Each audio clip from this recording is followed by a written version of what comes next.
Pada hari Jumat 14 Januari 2022 lalu, terjadi lagi untuk kesekian kalinya aksi unjuk rasa alias demo yang menuntut agar Undang-Undang Cipta Kerja dicabut. Nah, mungkin di antara kita masih ada yang belum paham betul Undang-Undang Cipta Kerja ini apa. So, kita akan kupas konsep Undang-Undang ini dengan singkat, padat, dan jelas bersama saya, Yorin Halatu.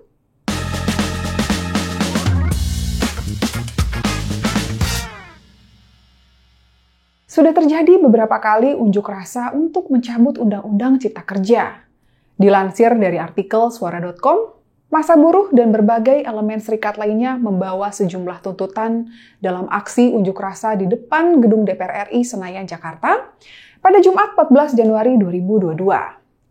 Tidak hanya di Jakarta, aksi demo juga digelar serempak di berbagai provinsi. Undang-Undang Cipta Kerja atau Undang-Undang Nomor 11 Tahun 2020 tentang Cipta Kerja, yang disingkat Undang-Undang Ciptaker, adalah sebuah undang-undang yang di Indonesia yang disahkan pada tanggal 5 Oktober 2020 oleh DPR RI dan diundangkan pada 2 November 2020 dengan tujuan untuk menciptakan lapangan kerja dan meningkatkan investasi asing dan investasi dalam negeri dengan mengurangi persyaratan peraturan untuk izin usaha dan pembebasan tanah. Karena panjangnya yang mencapai 1.187 halaman dan mencakup banyak sektor, undang-undang ini juga disebut sebagai Undang-Undang Sapu Jagat alias Omnibus Law.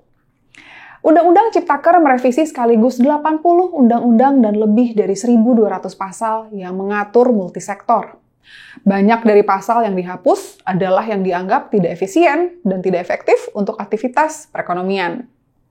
Tujuan utama dari Undang-Undang Ciptaker sebagaimana disampaikan kepada publik oleh pihak penyusunnya adalah untuk mendorong investasi, mempercepat transformasi ekonomi, menyamakan kebijakan pusat daerah, memberi kemudahan berusaha, mengatasi masalah regulasi yang tumpang tindih, serta menghilangkan ego sektoral. Indonesia memiliki visi untuk menjadi 5 besar negara dengan ekonomi terkuat di dunia, serta memiliki PDB 27 juta rupiah per kapita per bulan pada tahun 2045.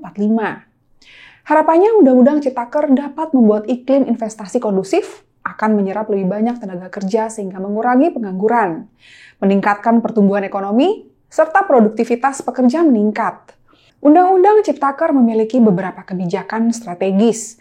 Kebijakan tersebut adalah peningkatan ekosistem investasi dan kegiatan berusaha, perlindungan dan kesejahteraan pekerja, kemudahan, pemberdayaan, dan pelindungan usaha mikro, kecil, dan menengah atau UMKM.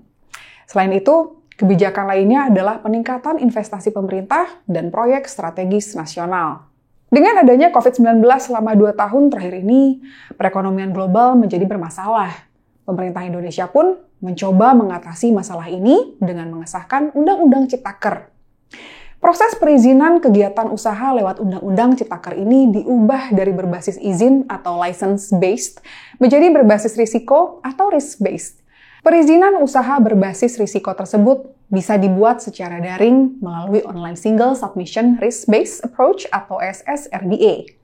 Perizinan berbasis risiko adalah suatu sistem perizinan yang dibuat berdasarkan tingkat risiko kegiatan usaha. Tingkat risiko tersebut dibagi menjadi 4 bagian, yaitu rendah, menengah, menengah tinggi, dan tinggi. Selain itu, ada beberapa faktor lain yang dipertimbangkan seperti peningkatan skala kegiatan usaha dan luas lahan, sebagaimana tercantum pada lampiran peraturan pemerintah tentang penyelenggaraan perizinan berusaha berbasis risiko. Sistem perizinan yang lebih mudah dan cepat tentu sangat membantu perbaikan ekonomi negara. Hal ini dikarenakan sistem perizinan yang baik akan membuat calon investor lebih tertarik berinvestasi di Indonesia. Terdapat beberapa kebijakan terkait investasi dalam Undang-Undang Ciptaker. Pertama, penetapan bidang usaha penanaman modal yang didorong untuk investasi. Kriteria investasi yang dimaksud mencakup teknologi tinggi, investasi besar berbasis digital, dan padat karya. Kedua, untuk kegiatan usaha UMKM, diatur agar dapat bermitra dengan modal asing. Ketiga, status penanaman modal asing atau PMA hanya dikaitkan dengan batasan kepemilikan asing. Keempat, ketentuan persyaratan investasi dalam undang-undang sektor dihapus, karena akan diatur dalam Perpres Bidang Usaha Penanaman Modal atau BUPM. Meskipun Undang-Undang Ciptaker dibuat pemerintah dengan tujuan yang baik, yakni mendorong masuknya investasi yang berkualitas, sehingga meningkatkan penyerapan tenaga kerja, dan oleh karenanya meningkatkan kesejahteraan masyarakat Indonesia, undang-undang ini menuai banyak kritikan. Sumber kritikan terbesar adalah undang-undang ini dikhawatirkan akan merampas hak-hak pekerja, serta meningkatkan deforestasi alias pengundulan hutan di Indonesia dengan mengurangi perlindungan lingkungan demi kelancaran investasi dan pengembangan bisnis korporasi besar. Para kritikus undang-undang ini juga tidak berhenti hanya sampai menyampaikan kritiknya secara terbuka, tetapi membawanya ke jalur hukum, yakni ke hadapan Mahkamah Konstitusi atau MK. Pada tanggal 25 November 2020, MK pun memutus permohonan uji formil dan material terhadap Undang-Undang Nomor 11 Tahun 2020 tentang Cipta Kerja. Hasilnya, dari 12 permohonan, baik uji formil dan atau material, hanya satu permohonan yang dikabulkan sebagian, yakni pengujian formil perkara nomor 91, _PUU strip 18, _2020. Putusan itu menyatakan bahwa Undang-Undang Nomor 11 Tahun 2020 masih berlaku sampai dilakukan perbaikan dalam kurun waktu 2 tahun. MK juga menangguhkan semua kebijakan yang bersifat strategis dan berdampak luas, serta tidak mengizinkan adanya penerbitan peraturan pelaksana baru yang berkaitan dengan Undang-Undang Ciptaker. Namun, putusan MK tersebut tampaknya tidak dijalankan dengan sehat.